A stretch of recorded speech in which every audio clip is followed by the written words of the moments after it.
एक बैग मिलता है और बैग के अंदर एक लाश मिलती है। लाश को दो हिस्से में काट दिया गया था क्योंकि लाश पैक होने में थोड़ी दिक्कत पैदा करी थी, इसलिए उसके दो टुकड़े कर दिए जाते। अब पुलिस के लिए ये बड़ा चुनौती भरी बात थी उसकी पहचान करना कि आखिर है कौन। लोग ब्रा स्क्वाड को बुलवाते हैं, फॉरेंस टीम को बुलवाते हैं, पुलिस के आला अधिकारी आते हैं और तभी पुलिस की नज़र पड़ती है उस बैग पर। जो ट्रॉली बैग होता है उस बैग पर एक बारकोड लगा हुआ होता है। बारकोड देख करके एक आईपीएस ऑफिसर ने सहज ही अंदाजा लगा लिया कि इस तरीके का जो बारकोड होता है, जब कोई हवाई जहाज से सफर करता है तो सफर करने के दौरान इस बैग की पहचान करने के लिए कि आखिरकार ये बैग किसका है, कहीं खो न जाए, तो उस पर एक बारकोड लगा दिया जाता है, जिस तरीके से आपको इस फोटो के अंदर दिखाया जा रहा है। ठीक ऐसे ही एक बारकोड लगा हुआ था उस पर। अब उस बारकोड को भेजा जाता है चौधरी चरण सिंह अंतरराष्ट्रीय हवाई अड्डा जो कि लखनऊ में है, वहां भेजा जाता है ये देखने के लिए, जानने के लिए कि आखिरकार क्या ये देख के बता सकते हैं कि ये बैग किसका है, इस पर क्या नाम और क्या पता आ रहा है। जैसे ही उस बारकोड को स्कैन किया जाता है, स्कैन करने के बाद आप उस बैग के मालिक का नाम, पता, उम्र उसकी और उसकी डेट ऑफ बर्थ क्या है, साथ ही वो कहाँ का रहने वाला है, उसके गांव का पिन कोड क्या है, एक छोटी से छोटी जानकारी आखिरकार मिल जाती है। पुलिस लगभग 6 घंटे का समय लगता है उस बैग को लेने में। अब 6 घंटे बाद आखिरकार पुलिस उस पते पर जाती है ये जानने के लिए कि आखिरकार वो व्यक्ति है कौन और कहाँ है। कहीं ऐसा तो नहीं है कि उसके बैग का इस्तेमाल कोई और कर रहा हो। जैसे ही पुलिस ने जाकर के दरवाजे पर दस्तक दी, दस्तक देने के बाद बातचीत करती है तो पुलिस को वहां पर एक और बैग मिलता है। पुलिस घटनाक्रम का इस पूरे कहानी का खुलासा करती है। ये कहानी ऐसी है कि इसमें भी एक महिला ने अपने पति का कत्ल कर दिया, वो भी इश्कबाजी के चक्कर में। नमस्कार, स्वागत है आपका हमारे चैनल पर। आज की जो सच्ची घटना मैं आपको सुनाने जा रही हूँ, ये सच्ची घटना है उत्तर प्रदेश के जिला देवरिया। और जिला देवरिया का जो एक मुख्यालय है, वहाँ से लगभग 20 किलोमीटर दूर एक थाना लगता है। उस थाने का नाम होता है तरकुलवा। तरकुलवा थाना क्षेत्र का एक गांव लगता है पपड़ी छाबर, पटकोली। दरअसल यहाँ का एक व्यक्ति है जिसका नाम है जितेंद्र गिरी। जितेंद्र गिरी अपनी गेहूं की कटाई के लिए जो मशीन होती है, कंबाइन मशीन, उसको लेकर के 20 अप्रैल 2025 की सुबह लगभग 11 बजे के आसपास खेत में लेकर के जाता है। जैसे ही उसने मशीन को वहां जाकर के खड़ा किया, पड़ोसी का एक खेत होता है, उस पड़ोसी का नाम होता है मदन जायसवाल। मदन जायसवाल के खेत पर जैसे उसकी नज़र पड़ती है, क्योंकि उसके गेहूं कट चुके थे, उड़ चुके थे, खेत एकदम मर्दान जैसा हो गया था। जब खेत पर नज़र पड़ती है तो देखता है कि वहाँ पर एक ट्रॉली वाला बैग पड़ा हुआ है। उस बैग को वो देखता है और बहुत करीब जाता है और उसके करीब जाने के बाद वहाँ से फिर हट जाता है। उसे ये अंदाज़ा लग रहा था कि इसके अंदर कुछ ना कुछ ऐसी आपत्तिजनक चीज़ है जिसको अगर हाथ लगाएगा तो उसके हाथ भी झुलस सकते हैं, वो भी इस परेशानी के जग में आ सकता है। उसने समझदारी से काम लिया और तुरंत ही उसने लगभग 11 या 11:30 बजे के आसपास का वो वक्त रहा होगा, पुलिस कंट्रोल रूम 112 पर फ़ोन करता है। और जैसे ही फ़ोन लगाता है तो फ़ोन लखनऊ जाता है। लखनऊ से फ़ोन जाने के बाद ये एक थाना होता है, वहाँ पर थाना तरकुलवा, वहाँ पर सूचना पहुँचती है। वहाँ सूचना पहुँचने के बाद पुलिस सक्रिय हो जाती है और पुलिस यहाँ पर आ जाती है। अब एएसपी अर्जुन वर्मा और एसएचओ तमाम पुलिस के आला अधिकारी वहाँ पर पहुँच जाते हैं। डॉग स्क्वाड वगैरह लेकर के मौके पर आ जाते हैं और मामले की जांच पड़ताल करते हैं। जहाँ पर जिस जगह पर ये बैग मिला था उस जगह को चारों तरफ से बैरिकेडिंग कर दिया है ताकि सबूतों से कोई छेड़छाड़ ना कर सके।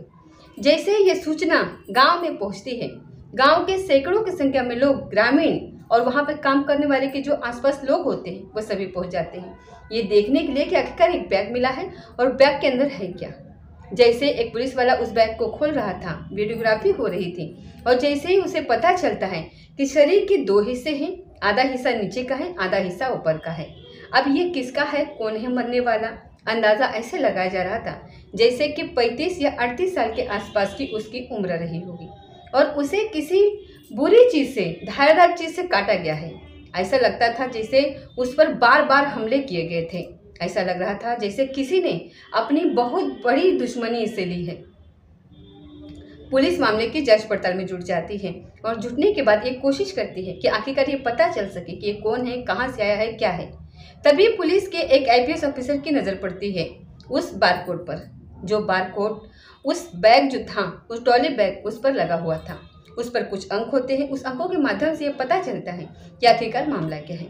उस पुलिस अधिकारी ने चौधरी चरण सिंह अंतर्राष्ट्रीय हवाई अड्डा जो होता है लखनऊ के अंदर, वहाँ पर उस कोड को भेजते हैं और कहते हैं कि स्कैन करके ज़रा बताइए कि इसके बारे में थोड़ी डिटेल दीजिए कि आखिरकार ये बैग है किसका।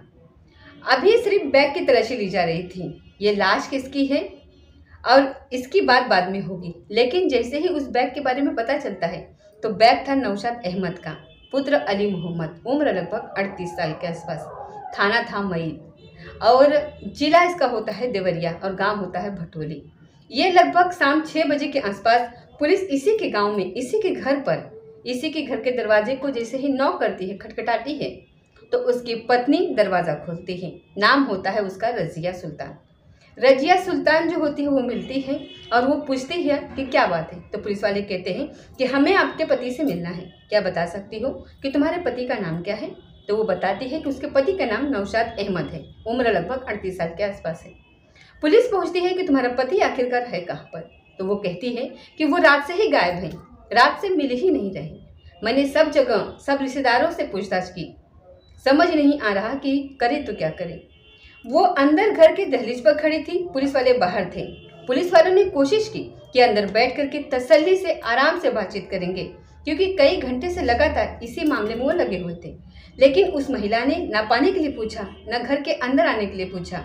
तभी पुलिस को कुछ शक होता है, कुछ वो होती है वहाँ पर। पुलिस जैसे ही उस महिला से बातचीत करने की कोशिश करती है तो वो महिला जोर जोर से दहाड़ी मार करके रोने लगती है। ऐसा लग रहा था कि जैसे उसको पहले से ही सब कुछ जानकारी है।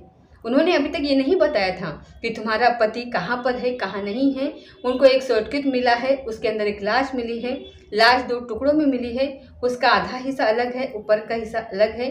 अब जैसे उस महिला से बातचीत करने की कोशिश की जा रही थी तो पुलिस यहाँ पर कहती है कि हमें आपके घर की तलाशी लेनी है, हमें जांच पड़ताल करनी है।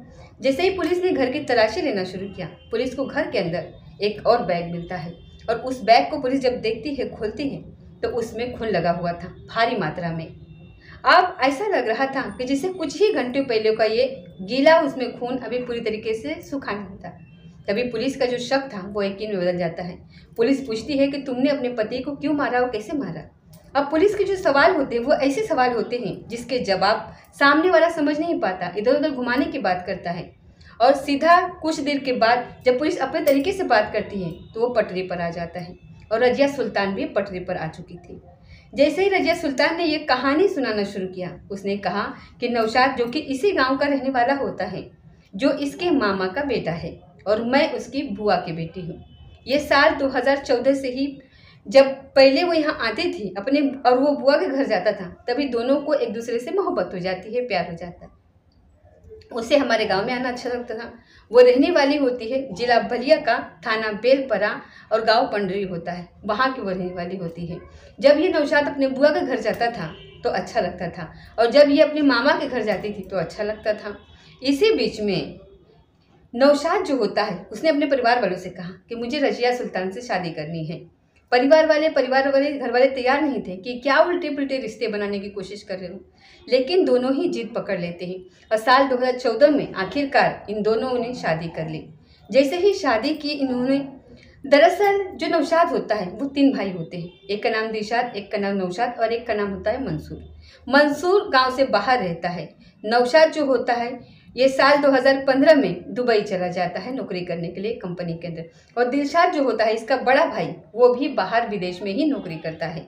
आखिरकार परिवार की मर्जी के खिलाफ इन दोनों ने 2014 में शादी की थी। अब घर में खाने के लिए, बीबी का खर्च उठाने के लिए कुछ ना कुछ तो कमाना ही पड़ेगा। फिर ये विदेश चला जाता है और विदेश जाने के बाद इसकी जो बहन है, बहन की शादी इसी गाँव में हुई होती है। बहन का नाम होता है नूरहाल। नूरहाल जो कि गांव के दूसरे सिवाने पर होती है और ये दूसरे सिवाने पर होता है। इसका गांव में जो घर है वो बिल्कुल अलग है, बिल्कुल खेतों की तरफ है। जो पड़ोसी है, शायद ऐसा बताया जाता है कि पड़ोसी से भी इसकी बहुत ज़्यादा बनती नहीं थी और ये रजिया सुल्तान अपने ससुर के साथ ही रहती थी। और वक्त अब यहाँ पर आगे बढ़ रहा था। जैसे जैसे वक्त आगे बढ़ रहा था तो जो इसका भांजा होता है जिसका नाम रोमान होता है, रोमान से ये कहता है कि जाकर के अपने मामी से बातचीत कर लेना और उसे किसी भी सामान की ज़रूरत हो तो उसको सामान दिला देना। उसे अगर शहर जाना हो तो शहर जाकर के उसको उसका जो काम है वो उसका काम कर देना। अभी रोमान छोटा था और जब वो दुबई गया था तो जैसे जैसे रोमान बड़ा हो रहा था वैसे वैसे घर की जिम्मेदारी भी गांव में होने की वजह से वो उठा रहा था। अब वो मामी के बहुत ज़्यादा करीब आ जाता है, करीब इतना आ जाता है कि दोनों को एक दूसरे से ही मोहब्बत हो जाती है, प्यार हो जाता है, इश्क हो जाता है। और इसके पीछे की जो वजह होती है वो यह होती है कि दरअसल एक साल में दिन होती है 365 और 365 दिनों में लगभग 10 या 15 दिन के लिए ही वो अपने गांव में आया करता था। बाकी के 350 दिन जो होते हैं वो दुबई में रह करके ही नौकरी करता था और वही पैसे कमाता था, पैसे कमाकर भेजा करता था। यहाँ पत्नी के साथ जो रहता था वो 15 दिन होते थे या फिर 10 दिन होते थे। अब वो 10 दिन में पत्नी का भी साथ देता है, रिश्तेदारों के साथ भी जाता है, दोस्तों के पास भी जाता है, या फिर पारिवारिक कोई कार्यक्रम होते हैं तो उसका भी वो हिस्सा बनता था। और ये पता चल जाता है लगभग एक साल पहले कि रोमान की जो उसकी पत्नी है रजिया सुल्तान, उसकी बहुत ज़्यादा नज़दीकियाँ हो गई है, उनके फिजिकल रिलेशनशिप बन गए हैं। रोमान भी जैसे जैसे बड़ा हो रहा था, पढ़ने में होशियार होता नहीं है, तो वो ड्राइवर का काम करना शुरू कर देता है। अपना कोई ट्रक चलाता है या फिर कोई वाहन वगैरह चलाता है, वो उसे भी चलाता है और साथ में घर में मामी के साथ भी वो जब भी मौका मिलता था तो साथ रहता था। और किसी रिश्तेदार को इस बात की भनक नहीं लगती है क्योंकि वो घर का परिवार का बालक होता है, सगी ननद का लड़का है जो घर में कभी भी आ सकता है और कोई इस पर रोक नहीं, कोई टोक नहीं, कोई शक नहीं। आखिरकार एक साल पहले ये बताया जाता है कि ऐसा मीडिया रिपोर्ट कहती है कि इन दोनों के संबंधों के बारे में परिवार के लोगों को पता चल जाता है और जब पता चलता है तो इस रिश्तों को तोड़ने की, अब इसके घर में रोकथाम करने की पूरी कोशिश की जाती है। पंचायत जब लगती है तो वो अपनी बेटी की वजह से, क्योंकि अब उसको 8 साल की एक बेटी भी थी जिसका नाम आतिमा या फातिमा नाम उसका रखा गया था, और वो अपनी बेटी को नहीं छोड़ना चाहता था, इसलिए उसने इस रिश्ते को बना करके रखा था और अपने पत्नी का ही साथ दिया। रोमान से कहा कि तुम अब घर मत आना। कुल मिलाकर के ये रिश्ता वैसे ही चलने लगता है, लेकिन एक साल जब बीत जाते हैं तो ये 8 या 9 अप्रैल को फिर से अपने घर वापस आता है और घर वापस आने के बाद आराम से रह रहा था। उसे बताया जाता है कि 22 अप्रैल के आसपास उसको जाना था, लेकिन एक साल पहले ही ऐसा कुछ हुआ था जिसको ये बर्दाश्त नहीं कर पाया रोमान। और रोमान ने और उसकी जो प्रेमिका होती है, इसकी जो मामी होती है, वो उसके साथ मिलकर के कत्ल का पूरा प्लान बनाता है। और 19 अप्रैल 2025 की रात जब खाने में कुछ नशीला पदार्थ मिला करके दिया जाता है तो रात के 10 या 11 बजे हो गए। जैसे ही नौशाद अहमद ने वो खाना खाया, खाना खाते ही वो मूर्छित हो जाता है, बेहोश हो जाता है, उसे होश नहीं रहता। घर के अंदर उसकी बेटी भी होती है नौशाद की, और उसका पिता भी होता है जो बहुत ज़्यादा बुजुर्ग है, साथ ही उसकी पत्नी भी है। और इसी रात में लगभग 2 बजे के आसपास रोमान जो होता है भांजा, वो घर पर आता है। घर पर आने के बाद सोते हुए कुछ भारी सिलबट्टा वगैरह बताया जाता है, वो पूरी ताकत से उसके सर पर मारता है। हालांकि एकदम वो जद्दोजहद करता है, फाइट करने की कोशिश करता है, मुकाबला करने की कोशिश करता है, लेकिन नशे में था वो। दूसरा, उसको किसी भारी वस्तु से मारा गया था, वो बेहोश होकर के गिर जाता है। उसके बाद कुल्हाड़ी से उसको काट दिया जाता है और कुछ धारदार हथियार से उसको लगातार उस पर वार किए जाते हैं। जैसे ही वार किए जाते हैं, वार करने के दौरान ही जब वो मर जाता है, प्राण त्याग देता है, उसकी जब सांसें थम जाती हैं तो रोमान और उसकी प्रेमिका जो होती है मामी रजिया सुल्तान, वो दोनों मिल करके उसको एक बैग के अंदर पैक करना शुरू कर देते हैं। लेकिन बैग छोटा था, उन्होंने सोचा कि 2 हिस्से करेंगे तो आराम से आ जाएगा, इसलिए वो पेट की जगह से उसको काट देते हैं, 2 हिस्से कर देते हैं और फिर उस बैग के अंदर पैक करने की कोशिश करते हैं। लेकिन बैग का साइज ही छोटा था, आदमी पूरा अच्छा एकदम मोटा ताज़ा था और वो उसके अंदर नहीं आ रहा था। अब उन्होंने उस लैश को आधे हिस्से को पैक करने की कोशिश की ताकि जो ब्लड लगातार बह रहा था उससे निजात मिल सके, और उस बैग को अलग उठा करके रख देते हैं। तभी वो टोली बैग की आदत थी, जो बड़ा सा बैग वो अक्सर दुबई लेकर के जाता था और आता था। वो कहती है उसकी पत्नी कि एक काम करो, तुम इसका यूज़ करो। अब नोमान जो होता है, रोमान और उसकी जो मामी होती है, उन्होंने एक बड़े बैग का इस्तेमाल किया और उसमें उसको पैक किया। और जब वो पैक कर रहे थे तब तोड़ते हैं, मरोड़ते हैं उसके शरीर को, बाकायदा उसके अंदर पैक करते हैं। और इसी बीच में जो रोमान होता है वो अपनी एक दोस्त है जिसका नाम है हिमांशु जायसवाल उसका नाम होता है, उसको बुलाता है, जो कि किशोरी गांव का रहने वाला होता है, किशोरी माफी का, उसको बुलाता है और वो अपनी बोलेरो कार लेकर के आता है। बोलेरो कार में वो बैग रखा जाता है अब उस कार को लेकर के वो बैग को रखते हैं, बैग में लाश होती है। उसे ठिकाने लगाने की कोशिश कर रहे थे, लेकिन 19 तारीख को आसपास के इलाकों में शादियां थी। अब वो जहां जाए वहीं उन्हें खतरा लग रहा था। आखिरकार करें तो क्या करें। ऐसे चलते चलते लगभग 55 किलोमीटर दूर एक थाना लगता है, तलकुलवा। वहां पर एक गांव लगता है, पकड़ी छापड़ पटकोली। ये मदन का खेत होता है। उस खेत में ले जाकर के उस बैग को फेंक देते हैं। ये सोच करके आए थे कि शायद अब हम पकड़े नहीं जाएंगे, और जब तक ये लाश मिलेगी तब तक इस लाश का हश्र खराब हो चुका होगा, पहचान पाना मुश्किल हो जाएगा। और गांव के घर परिवार के लोग ये सोचेंगे कि नौशाद अहमद दुबई चला गया है। आसपास को कोई शक नहीं कर पाएगा। लेकिन उसके अंदर जो ट्रॉली बैग होता है, ट्रॉली बैग पर एक बारकोड लगा हुआ था। वो बारकोड जब हवाई जहाज की यात्रा करते हैं तो उस बैग की पहचान करने के लिए उसको लगाया जाता है। उससे आखिरकार कातिल पकड़ा जाता है, और जब कातिल पकड़ा जाता है तो पत्नी ही पकड़ी जाती है। वो दोनों होते हैं जिसमें उसका एक रोमान होता है और साथ ही में उसका एक दोस्त हिमांशु भी होता है। उसको गिरफ्तार करने के लिए तमाम प्रयास किए जा रहे हैं, कोशिशें की जा रही हैं। वो भी देर से अगर अब पकड़ा ही जाएगा।